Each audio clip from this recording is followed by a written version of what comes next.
This is Pet Life Radio. Let's talk pets.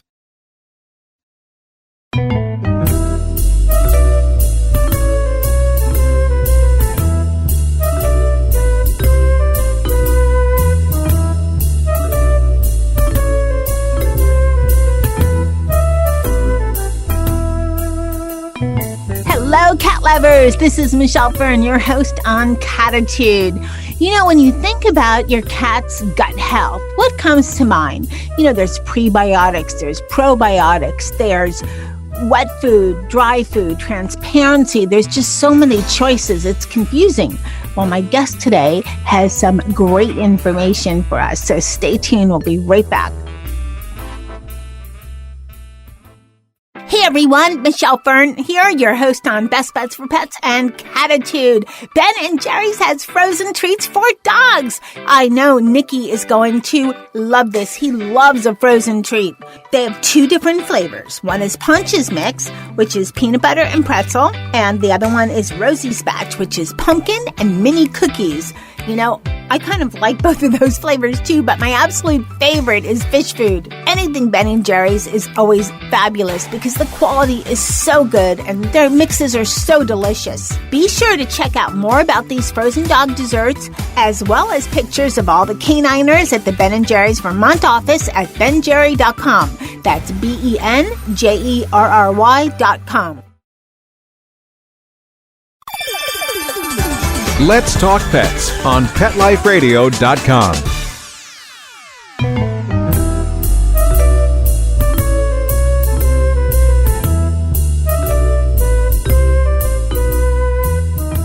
Welcome back, everyone. I'd like to introduce Basel Nassar. He is an expert on gut health. Welcome, Basel. Hi, Michelle. Thanks for having me today. I'm so excited to have you. So there's all these trends in cat food and dog food too, because some of our cat lovers have dogs, but there's just so much. There's probiotics, prebiotics, transparency, you know, whether you should have raw food, fresh food, wet food. What's going on lately with the trend in cat food that you as an expert in gut health see? Well, I think we're seeing a few things happen in the pet industry as a whole, Michelle. I come from, initially from the consumer industry where I had an extensive background in digestive health solutions for humans. And much of that over the last few years, we've educated and translated into a need for both dogs and cats. But as you continue to see what I like to refer to as the premiumization of the specialty channel, you see millennial buyers and or new pet owners that are saying, hey, we want to feed our animals something different, something that's, outside of what it's been standardized over the years. And in that, they're looking for added value.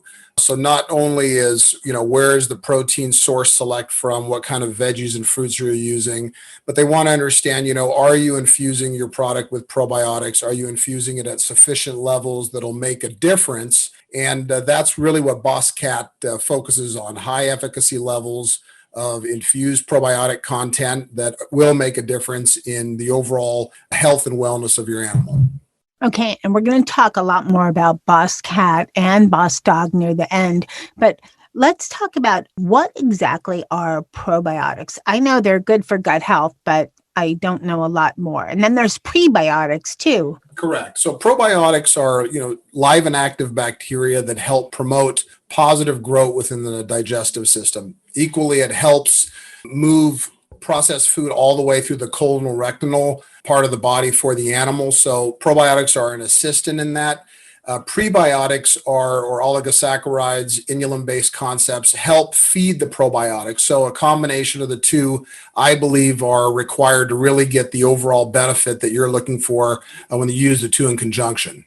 So how do you know if your cat or dog needs probiotics or do they all need it? There's a lot of research that's now coming out on probiotics as you continue to see concepts with probiotic content. And I think the most recent one was research that was done looking at 10 healthy adult Maine Coon cats. And in that, all of the animals were fed the same diet. They were given one specific strain of a probiotic. And there are a few strains, mind you, that qualify as probiotic. And then over the course of a 5-week trial, there's really no romantic way of saying this. Their feces were analyzed, and in that, you can see a lot more moisture retention. You can see a lot less of the nutrition passing through the body, and then they end up, describing different characteristics of the feces and what nutrition is left within the feces versus an animal that's not having sufficient probiotic intake. So I think these kinds of studies that we're seeing coming out, and we're also cooperating very closely with our probiotic supplier. And there's actually a laboratory that we're kind of, I guess in a sense, co-partnering on, because we're taking the products to market, they're providing the probiotic.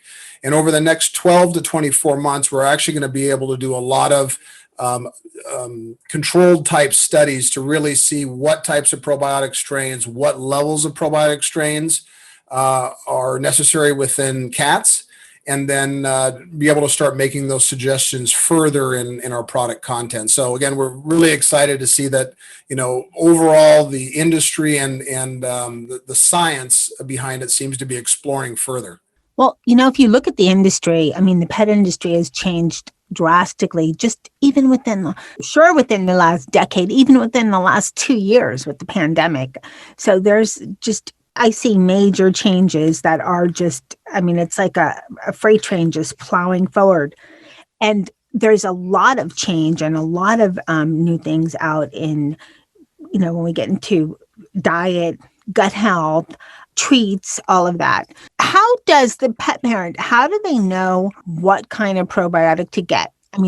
Like, for example, do I just notice it's on this food is saying we have probiotics and then, oh, that's a good one? Or do I need to research and see what kind my cat needs? Or is there only one type? For some of us that are not scientists, this can be kind of perplexing. I think it's actually it's a fantastic question. It was one I was going to lead to here as we go.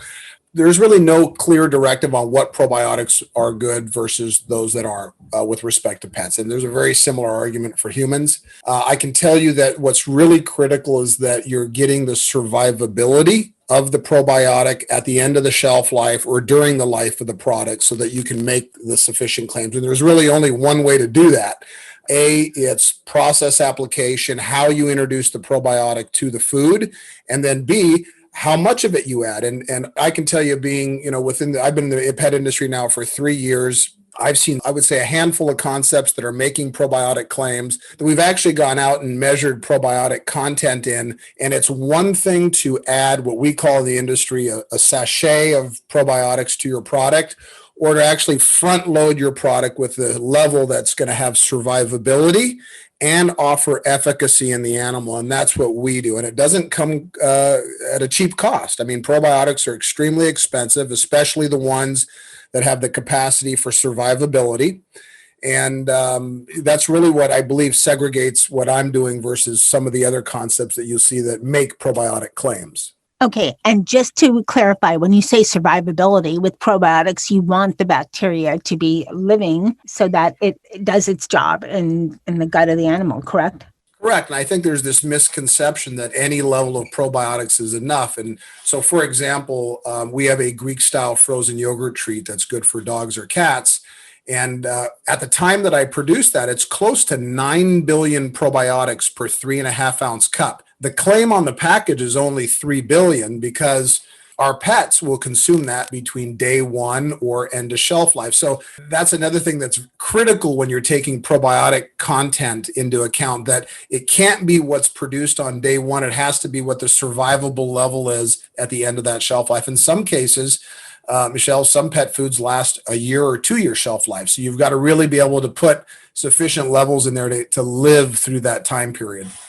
But is there any kind of authentication way to tell that it's authentic, like the probiotics and the survivability and all of that? Is there a government agency that tests this and makes sure that the claims are correct and real? Yeah, here's what I'll say to you. The interesting thing about the pet industry is the FDA and the governing body, AAFCO, have a lot of say in terms of what ingredients you can use in your products. I can tell you, coming into this industry, I was surprised that a lot of the ingredients that one would deem to be more than safe and effective for pets may or may not have made certain lists just because the industry is not used to seeing ancient grains in pet foods, right? Because we've seen, like I said, this premiumization of the category and of all these segments. So, leading to that, in order to be able to make and substantiate these claims, you have to submit your products for a review. Those products have to meet those guidelines. And then even beyond the consumer industry, we have to take those products and license them at the state level. So then they're subject to further examination. We still think there's a lot of room for growth in the governing body and their ability to understand claims and value-added components and what that means in terms of, making either a marketing or a health claim. And so the industry is a bit behind in that sense. But yes, there are bodies in place to ensure that those things are happening correctly. All right, we're going to take a short break and come back, and we're going to learn more about probiotics in a very special kind of food. So we'll be right back.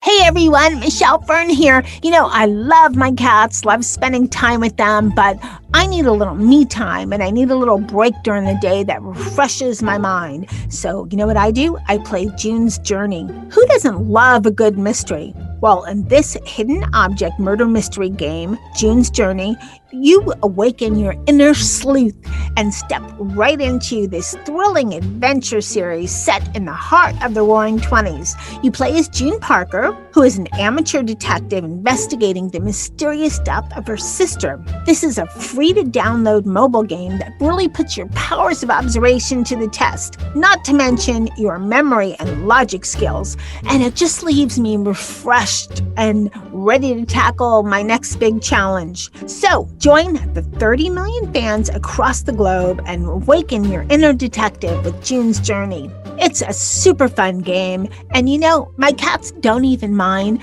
my little break away from them, and hey, I feel so much better after playing. So, download June's Journey free today at the Apple App Store or on Google Play. You are going to have so much fun playing June's Journey.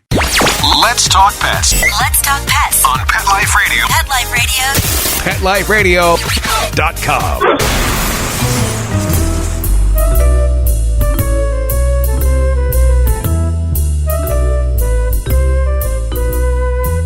Welcome back, everyone. We're talking with Basel Nassar.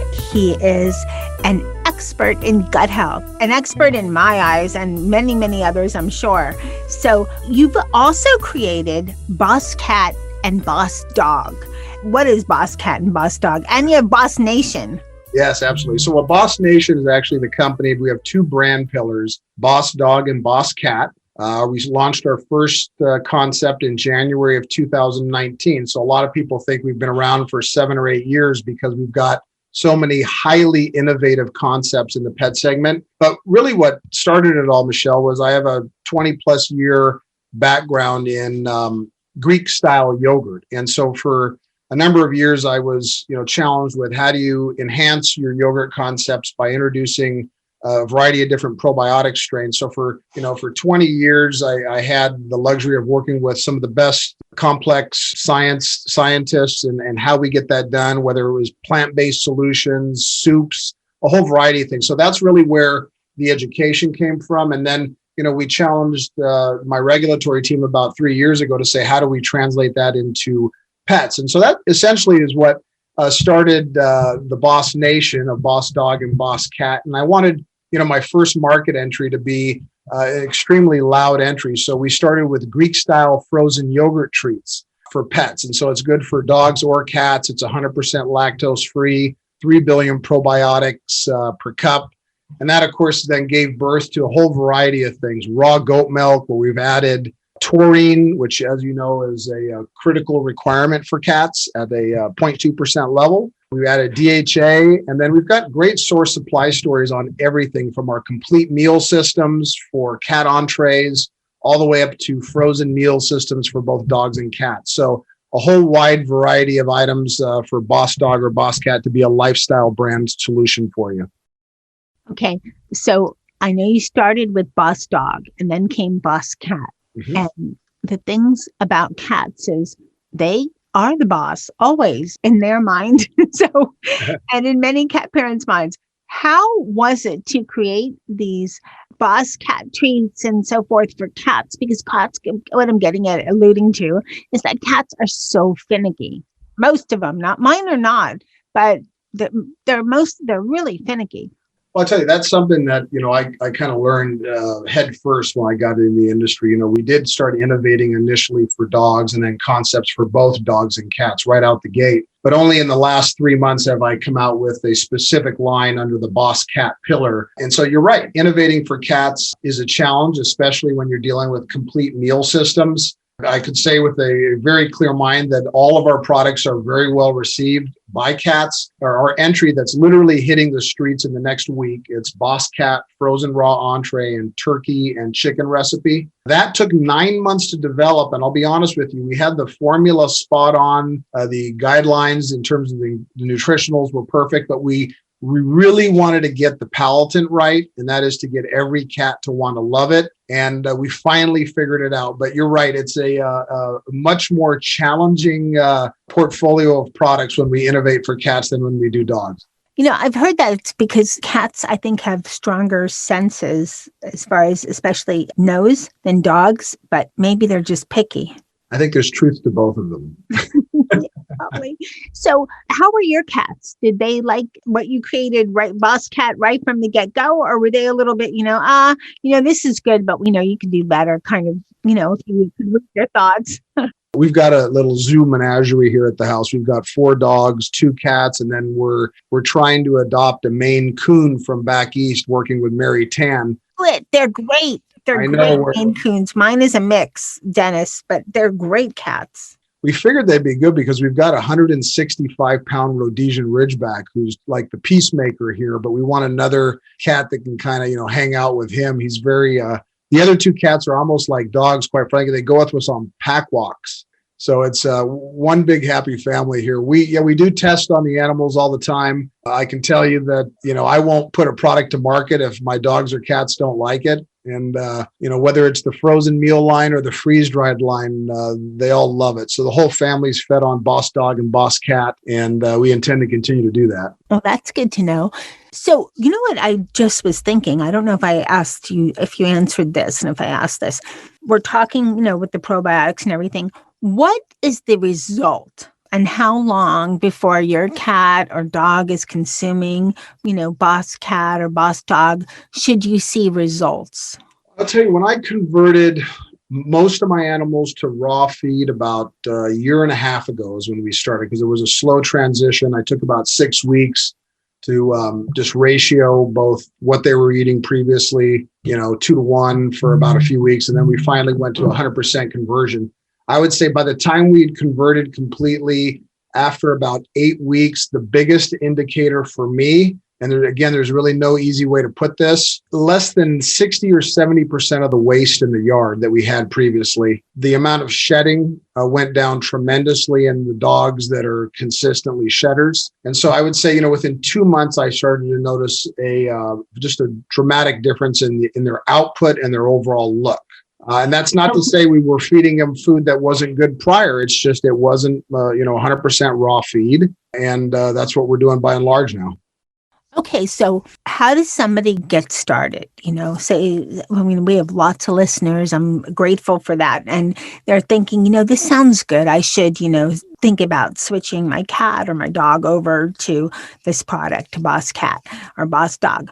How would someone get started? And also, where can we find your products? First of all, you can find us either at bossnationbrands.com, bossdogbrand.com, or bosscatbrand.com. And there we'll have a store locations list. We focus on specialty pet retailers. So I would be surprised if you don't find a retailer within 5 to 10 miles of your residence within the greater United States. And then to answer your question on how you start introducing the product, I think with any new food, whether it's raw or not, there needs to be a slow transition. And I usually follow this basic rule. Slowly mix in your current dog or cat food. I like to go 1-to-1. So whatever you're serving currently with an equal amount of raw, and then just gradually transition from 50 to 60 to 70 to 80 to 90% over the course of about 7 days.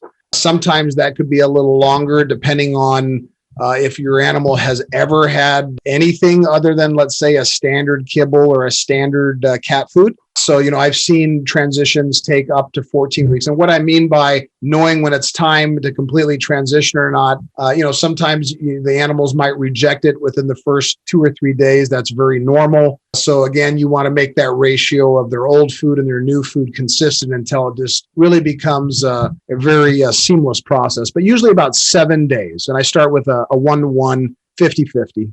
And then just work down. Okay, that's good advice. I know with any food, there's a transition, process to go through, but I wanted to especially know with raw food and probiotics and all that. Let's talk about your recipes on Boss Nation. They look like a lot of fun. How did you come up with this? Do you design the recipes? So it's a kind of a collective. So again, the group that I ended up handpicking and coming over had been with me for about 15 years when I, innovated and launched a Greek yogurt concept for humans. So I have some regulatory and supply chain specialists that are really the best in the game. We'll sit down and I'll say, I'm not in the business of me too innovation. I want something that's going to add value to the industry. And that's typically how every innovative round starts. Now, what's nice about what we're doing here at Boss Dog and Boss Cat is, we have great source supply of our protein. So we know all our proteins coming out of the Pacific Northwest. We know where all our taurine and DHA is coming from. That's critical. Once you have source supply, and you have a real basic message, like we want protein first in all of ours. We want at least 500 million probiotics per ounce in our complete meal systems. It gets a lot easier to innovate this stuff, Michelle. So, we've come a long way in the last 2.5 years, and I owe a lot of it to the team. Well, you also have some great content on your Boss Nation site. You have more detailed information about your products. You also have it looks like some holiday recipes. We introduced the treat tray in both Boss Dog and Boss Cat. They're BPA-free silicone trays, and the marketing team took it upon themselves to put out about 100 different recipes with watermelon and freeze-dried meals, and it's turned into a fun little item for us, and consumers love it because they can treat their animals, and I think our animals should be treated as often as we are, and so it's worked out really well for us. Accessorizing the line, I like to call it, making it a lifestyle brand. Well, I wish you amazing success, and I know you've had amazing success in the past. So I think Boss Nation, Boss Cat, and Boss Dog are going to be just take off like crazy. And thank you for coming on Cattitude. No, it's my pleasure, and I was glad I was able to share today. Thank you. Okay, that was a great informative show. I hope you loved it. So thanks to all my cat fans for listening, and thanks to my cat crew. They love Boss Cat, and I am looking forward to seeing all my kitties have better digestive, better gut health. So thank you, Charlotte and Molly and Dennis, Sammy and Jethro. And a huge thanks to my producer, Mark Winter, who makes me and my guests sound amazing. And huge thank you for everyone listening for making Cattitude so popular. Remember, lose the attitude. Just have Cattitude. Let's Talk Pets, every week on demand, only on PetLifeRadio.com.